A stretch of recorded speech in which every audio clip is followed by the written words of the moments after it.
Salam kejujuran. Alhamdulillah, hari ini 9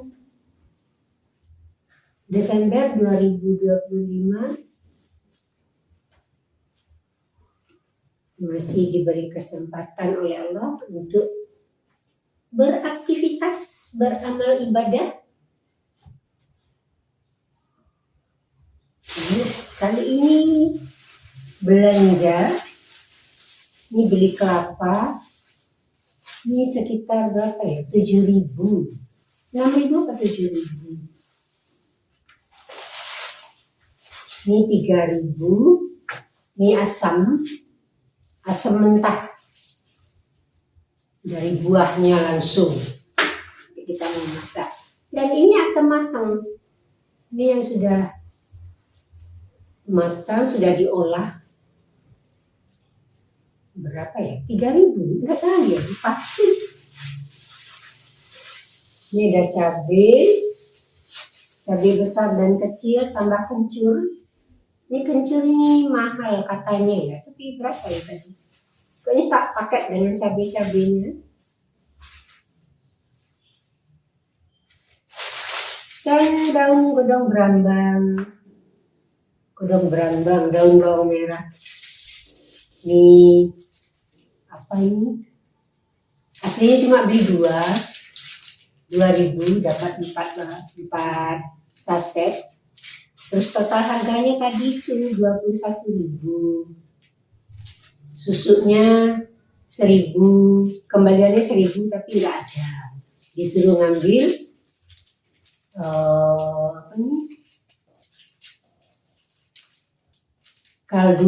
bumbu kaldu.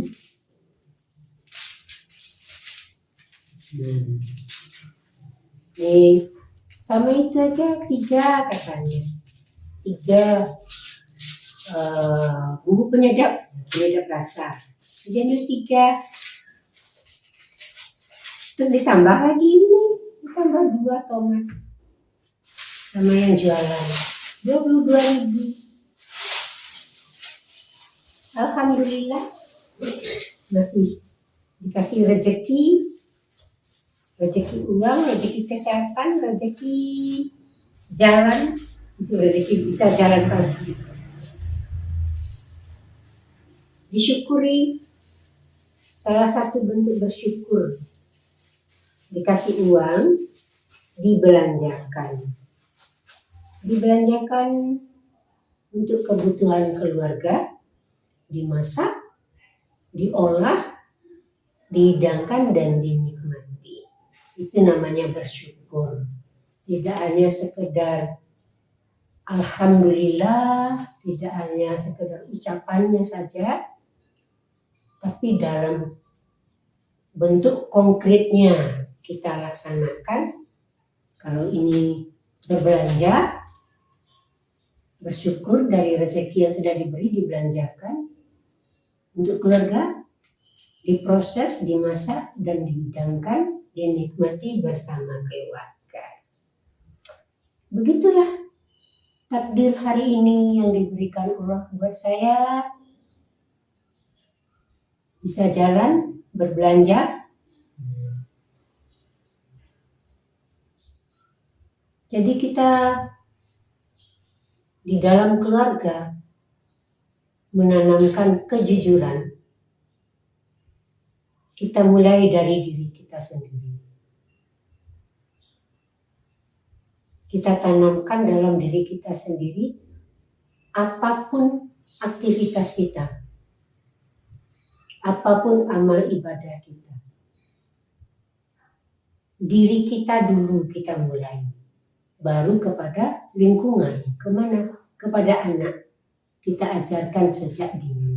Contoh-contoh teladan kita sampaikan tentang cerita para nabi, kesabaran para nabi, kejujuran para nabi.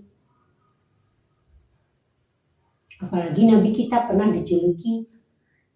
dikasih julukan Sidik, Amanah, Fatonah, Tablik. dipercaya. Dipercaya berarti kan karena kebenarannya. Begitu juga kita tanamkan pada diri kita, kemudian kita transfer ke anak-anak kita sejak dini. Kita sampaikan, ada contohnya para nabi, para sahabat. Kita sampaikan pada anak kita kejujuran, disiplin, kerja keras, kesetiaan. Dan kita sendiri mencontohkannya sehingga anak ketika berbuat ada yang dicontoh, ada yang dilihat. Tidak hanya sekedar nyampai berupa teori, tapi ada aplikasinya pada orang yang menyampaikan. Dia contoh, dia lihat, oh begitu ya. Oh kejujuran itu seperti itu. Buktinya ibu kalau jualan ada kembalian diberikan. Harganya disesuaikan dengan aturan yang berlaku 10%.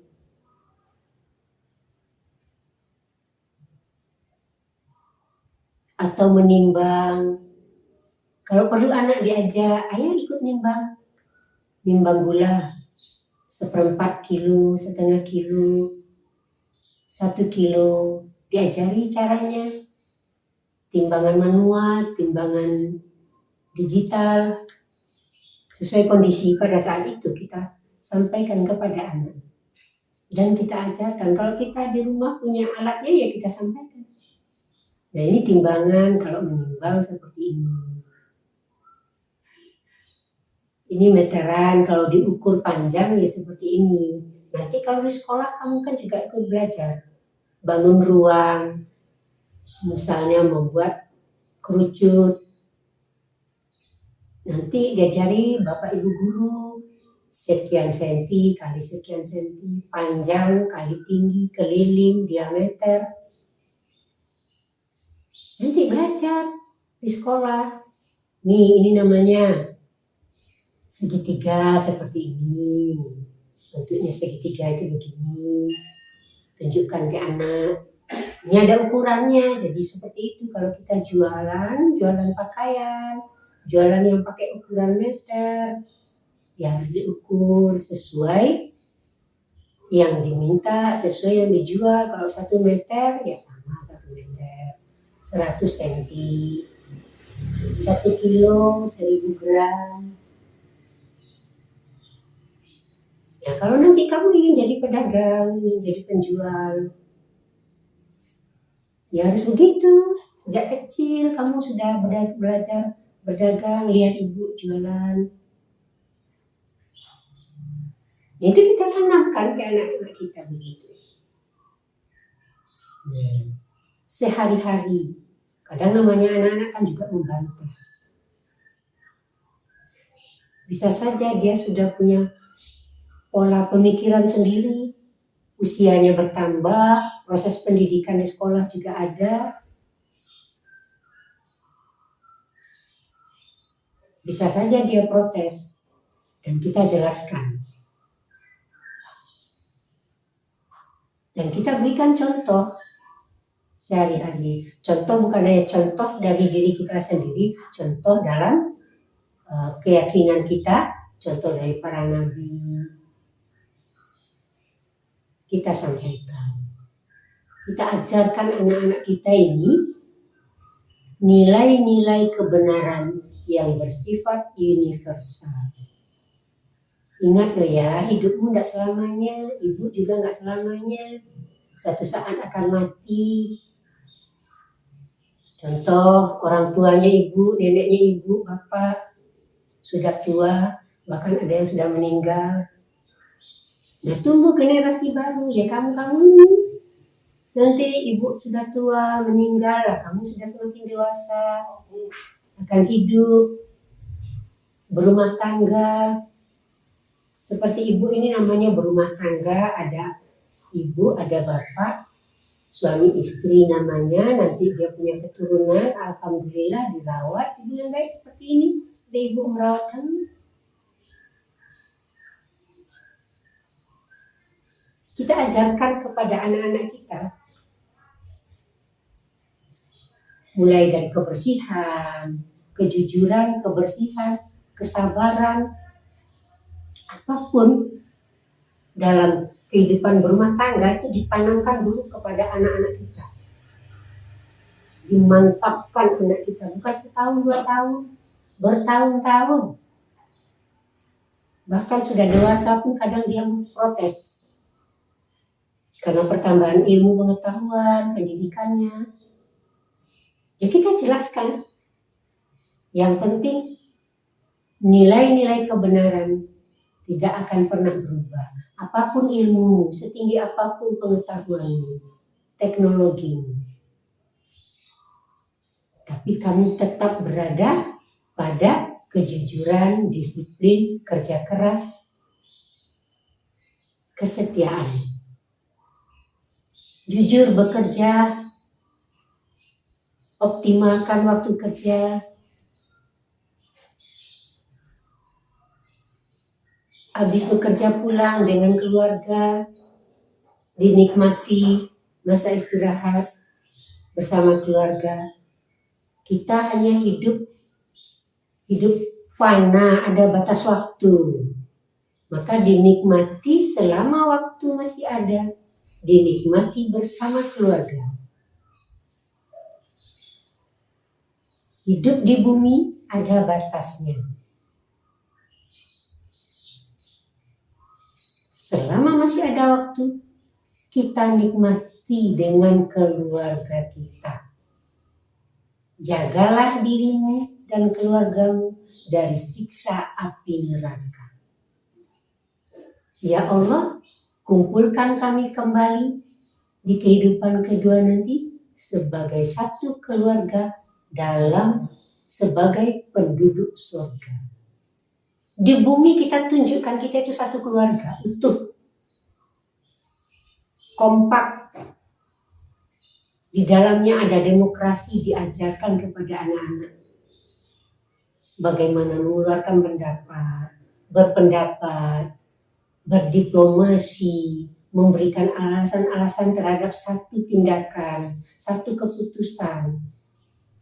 Bagaimana cara mengambil keputusan yang tepat untuk seluruh anggota. Umpama mau kuliah, yang satu mau masuk kuliah, yang satu mau masuk SMA, sama-sama butuh biaya. Bagaimana cara mengatasi umpama secara ekonomi ada yang kurang? Didiskusikan dengan anak. Ini loh nak, jurusan yang akan kamu pilih 1, 2, 3, 4 sekian. Ini keuntungannya, ini positifnya, negatifnya ini. Yang jurusan ini positif, negatifnya ini. Silakan kamu pilih yang mana menurut kemampuanmu, akademismu seberapa. Yang mana yang sesuai dengan dirimu. Yang ini Pak, tapi lihat kondisi ekonomi kami. Saya mau kedokteran, tapi keuangan orang tua tidak sama. Maka di situ harus ada diskusi. Oke, dia pintar kedokteran, punya bakat di situ, tapi kemampuan ekonomi orang tua kan juga harus dipikirkan. Kedewasaan anak di situ yang diminta.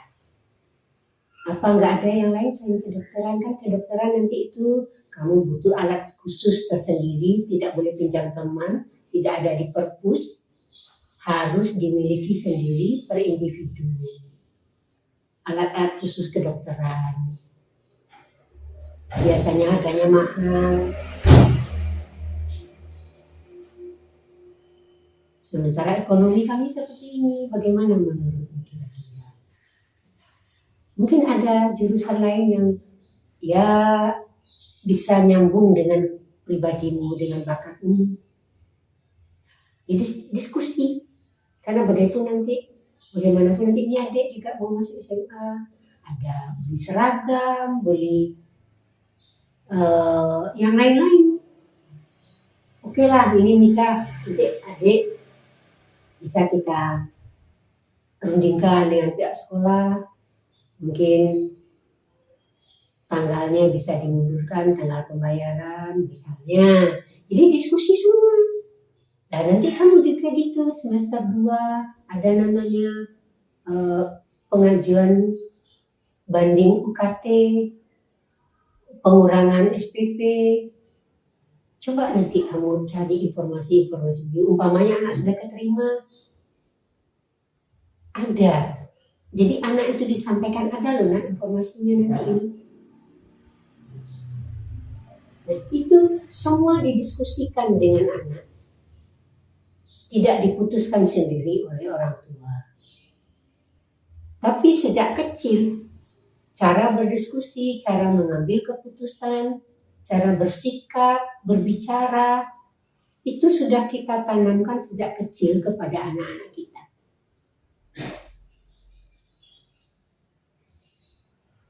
Kita kasih tahu, ibu dan bapak sudah umur segini, sudah pensiun, sebentar lagi juga umurnya habis, meninggal. Nah, kamu ini yang selalu tumbuh. Nah, jangan lupa pesan-pesan bapak, pesan-pesan ibu, apa yang kami ajarkan, apa yang kami sampaikan, laksanakan. Dan jangan kaku, sesuaikan dengan zamanmu, karena zaman kan semakin maju, ada teknologi. Kalau zaman kita dulu, anak perempuan harus pintar masak, pintar nyuci, atau yang sejenisnya. Sekarang tidak. Gak pintar masak, bisa beli di luar, banyak yang jualan. Gak sempat keluar, bisa online. Tapi nilai-nilai kejujuran, kebenaran, disiplin, kerja keras, kesetiaan, itu tetap dijaga dan dirawat dan dilaksanakan. Teknologi ilmu pengetahuan boleh berkembang setinggi-tingginya. Nah, itu yang harus kita tanamkan kepada anak kita. Dia punya HP, boleh. Main game, boleh. Tapi kita awasi. Apalagi kalau sudah SMP, SMA, pengaruh teman-temannya, lingkungan, masa-masa mencari jati diri, itu peran orang tua lebih ditingkatkan lagi, apalagi zamannya zaman sekarang. Informasi itu cepat sekali nyampe. Kadang-kadang kita tidak tahu informasi itu benar atau salah. Benarankah ini atau tidak? Coba dihubungi dulu, dicari, tanyakan ke teman yang lain apa memang begitu informasinya. Jangan langsung diterima, oh ada pertemuan, cepat-cepat datang, ternyata hoax. Yang memberi informasi juga nggak jelas entah siapa orangnya. Umpamanya begitu. Jadi anak juga kita ajarkan ngecek kembali, cek and recheck informasi yang diterima. Karena zamannya begitu, zaman teknologi, cepat sekali datangnya informasi. Kalau nggak diteliti, nggak hati-hati, mungkin kita bisa tertipu. Nah, selama kita masih hidup sebagai orang tua, kita tanamkan terus kepada anak. Hasilnya 10 tahun, 20 tahun ke depan. Apalagi kita ini meyakini sepenuhnya bahwa apa yang kita lakukan, semuanya, aktivitas kita, amal ibadah kita,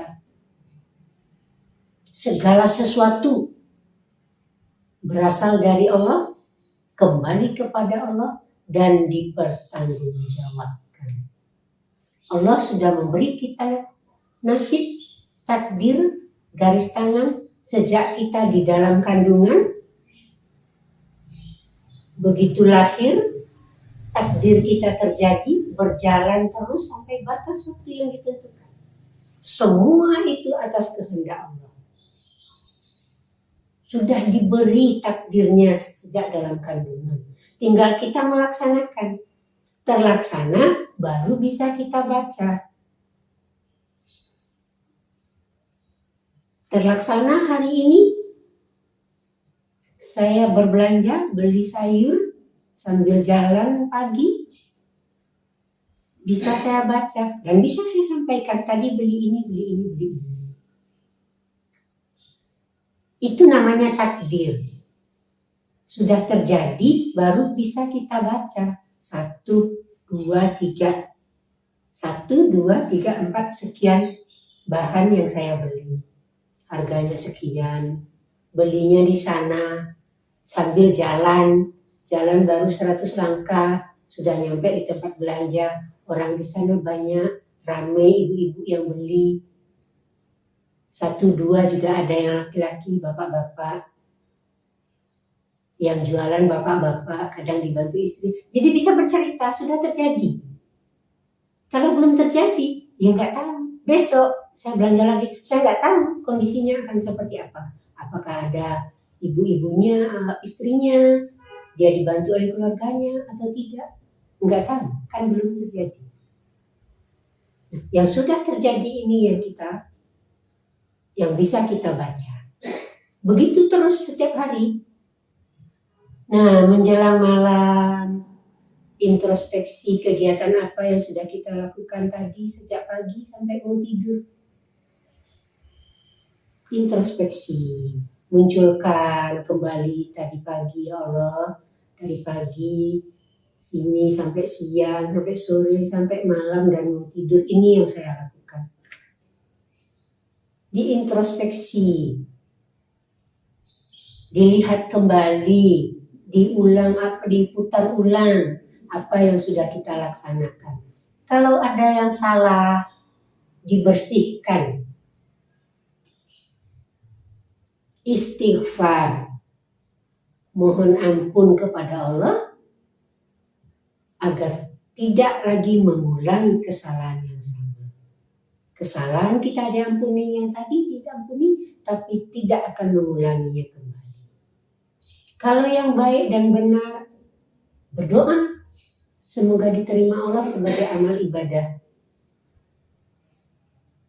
Dan berdoa memohon supaya besok diberi petunjuk baru, kekuatan baru untuk amal ibadah, aktivitas yang baru.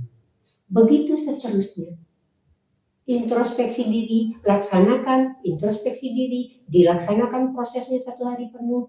Menjelang tidur, introspeksi diri, munculkan kesadaran bahwa perbuatan kita itu dipertanggungjawabkan kepada Allah. 1 kata terucap dipertanggungjawabkan. 1 perbuatan aktivitas terlaksana dipertanggungjawabkan. Dan tidak ada yang terlupakan satupun. Kenapa? Ini ada Raqib dan Atid yang mencatat, yang mengawasi perbuatan-perbuatan kita. Nah, waktu kita sekolah kan begitu, disampaikan informasi ada malaikat yang mengawasi kita di kiri dan kanan. Dan 1 hal lagi, ada Rasulku yang mengawasimu dari tempat yang tidak kamu ketahui. Ada 2 malaikat dan ada Rasulku dari tempat yang tidak kamu ketahui. Maka kita berhati-hati dalam melaksanakan setiap aktivitas amal ibadah kita, takdir yang sudah diberikan Allah kepada kita sehari-hari. Mohon ampun, introspeksi diri setiap malam sebelum tidur. Syukur-syukur besok masih hidup lagi, sehat walafiat, masih bisa menjalankan aktivitas.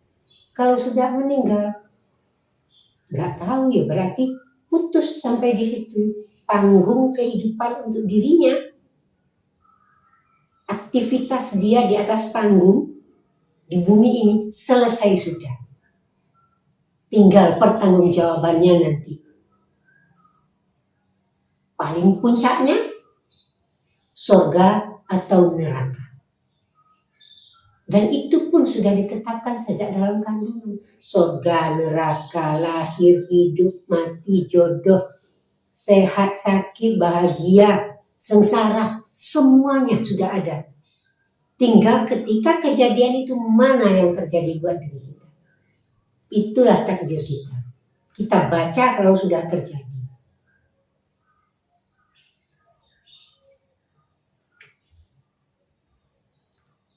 Allah Maha Kuasa atas segala sesuatu. Allah yang Maha berkehendak. Menghendaki hati manusia itu bolak-balik. Hari ini berkata iya, besok tidak. Semua atas kehendak Allah. Dan banyak contoh-contohnya yang seperti itu. Ada Fir'aun yang tidak mau menyembah Allah sampai akhir hayatnya. Walaupun di akhir dia mengucapkan, aku percaya pada Tuhannya Musa. Tapi sudah dinas. Banyak contoh yang lain. Ada Ibrahim yang berusaha sendiri.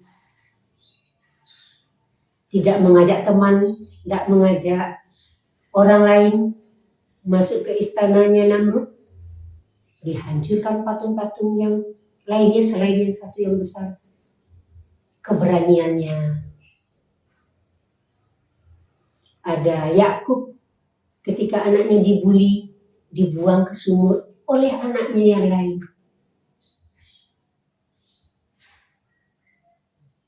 Sabar adalah yang paling baik buatku, kata Yakub. Dia tidak bisa menghukum anaknya. Tapi akhirnya kan bertemu kembali menjelang akhir hayatnya. Diajak orang tuanya ke tempat dia bekerja, tempat dia mengabdi sebagai menteri pada masa itu. Kesabaran. Ayub juga begitu, kesabaran. Dan semua itu sudah dikehendaki oleh Allah. Atas kehendak Allah semuanya. Termasuk para nabi yang dimuliakan. Dimuliakan memang para nabi mulia semuanya. Contoh para nabi yang diberi kelebihan, bisa berkomunikasi, bisa berhubungan, melihat, berteman, yang bisa melihat jin. Sulaiman. Hanya Sulaiman, yang lain tidak. Diberi kelebihan. Tapi ada juga nabi lain yang sama Allah dibiarkan dalam tanda kutip. Dikejar-kejar oleh pihak yang berwenang pada masa itu. Zakaria, Yahya. Musa pun juga demikian, dikejar oleh pasukan bapaknya sendiri. Itulah kehendak Allah. Berbagai macam cerita untuk para nabi itu ada. Yang bisa kita jadikan pedoman dalam kehidupan. Seumpama Nabi Ayub. Punya bisnis, punya peternakan, punya pertanian, punya anak yang rajin, punya istri yang solehah. Semua dia punya. Kemudian tiba-tiba takdir Allah berubah untuk dia.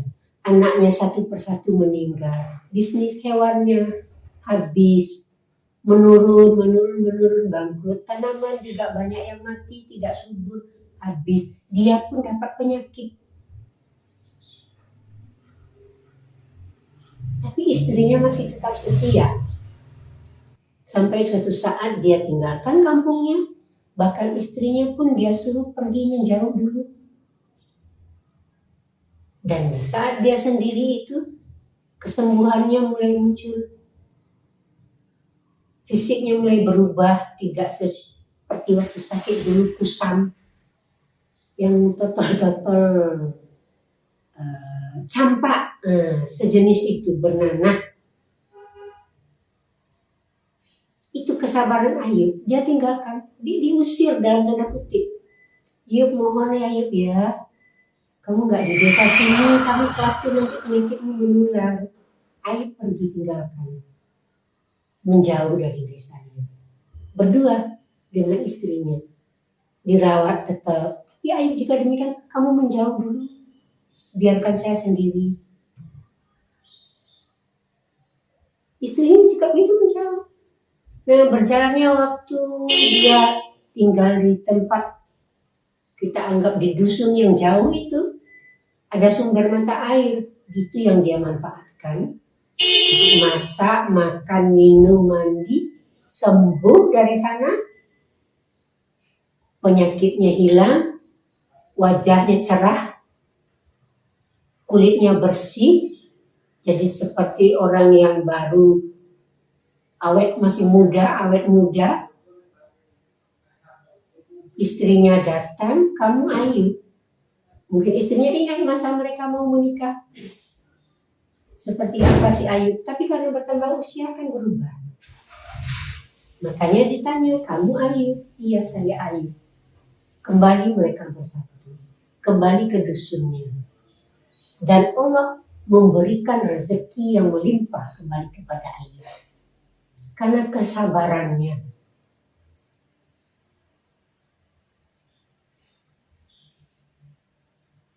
Anaknya, kembali dia punya anak. Dalam ayat, Ayub itu dilipat gandakan. Kesehatannya, kekuatannya, keturunannya, hewan ternaknya, tanamannya, itu dilipat gandakan semua oleh Allah hasilnya. Itulah kesabaran Ayub. Mungkin di antaranya ada yang bisa dicontoh sebagai pebisnis, bisnisnya Ayub bangkrut, sabar. Yang punya anak meninggal satu-satu, sabar. Yang istrinya pada saat itu, Ayub istrinya pernah mengucapkan sesuatu membuat Ayub tidak senang. Dan Ayub berniat, bernazar, nanti kamu akan saya pukul 100 kali. Begitu dia sembuh, istrinya datang, dilaksanakan. Tetapi Allah pun mengajarkan caranya. Sehingga tidak menyakiti istri, tapi nazar dilaksanakan. Nah itu kita kasih tahu anak-anak kita, contoh-contohnya ini loh nak. Ada Nabi Ibrahim, ada Ayub, ada Sulaiman, jadi raja, ya nabi, keduanya pada Sulaiman. Nabi Daud sebelumnya. Banyak contoh-contoh teladan dalam kehidupan kita pada masa zaman Nabi maupun mungkin sekarang ada yang bisa kita lihat. Tapi yang Nabi, yang di dalam ayat-ayat disampaikan, pasti suri teladan semua. Nah itu kita ajarkan sejak kecil. Semoga bisa terlaksana. Kejujuran, disiplin, kerja keras, kesetiaan. Contoh teladan anak adalah kedua orang tua. Dengan kejujuran, kita mulai dari diri kita sendiri. Tunduk dan patuh melaksanakan perintah Allah dan meninggalkan larangannya, agar menjadi hamba yang berserah diri secara totalitas hanya kepada Allah. Salam kejujuran.